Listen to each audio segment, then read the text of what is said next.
অনেক তো হলো মাছ মাংস, আজকে একটা নিরামিষ রেসিপি শেয়ার করব বলে চলে এসেছি। আজ আমি তোমাদের বানিয়ে দেখাচ্ছি নিরামিষ ছানার ডালনা, জল ঝরানো পুরো ছানা। এখানে আমি অল্প একটু নুন দিয়ে দেব আর 1 চামচ মতন ময়দা দিয়ে দেব।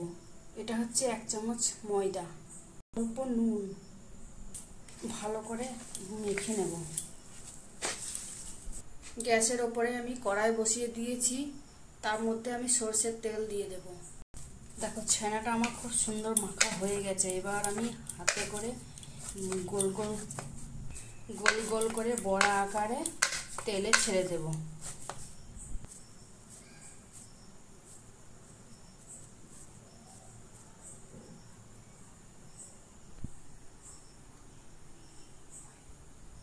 দেখো ছানাগুলো আমি সব গোল করে নিয়েছি, কিছুটা চ্যাপ্টা করে নিয়েছি। এবার আমি তেল গরম হয়ে গেছে, এবার আমি তেলে ছেড়ে দেব।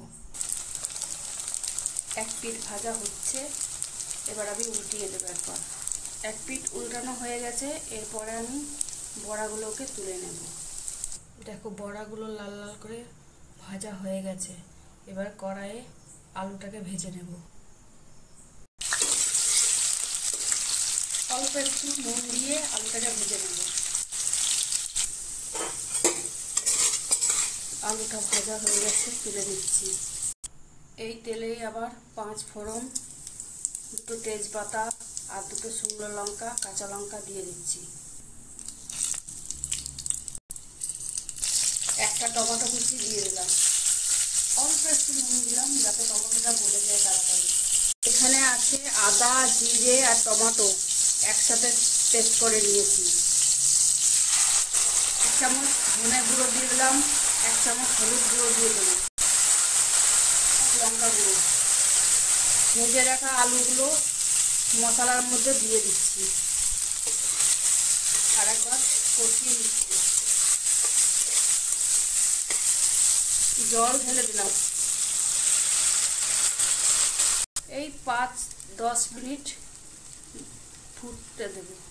নুনটা দিয়ে দিলাম। দেখুন আলুগুলো সিদ্ধ হয়ে গেছে, এবার আমি বড়াগুলো ঢেলে দিচ্ছি। অল্প একটু গরম মশলা দিয়ে দিলাম, অল্প চিনি দিয়ে দিলাম আর ঘি দিয়ে দিলাম। পনিরটা খুব বেশি ঝাল হবে না, অল্প মিষ্টি মিষ্টি হবে। এবার আমি নামিয়ে নেব।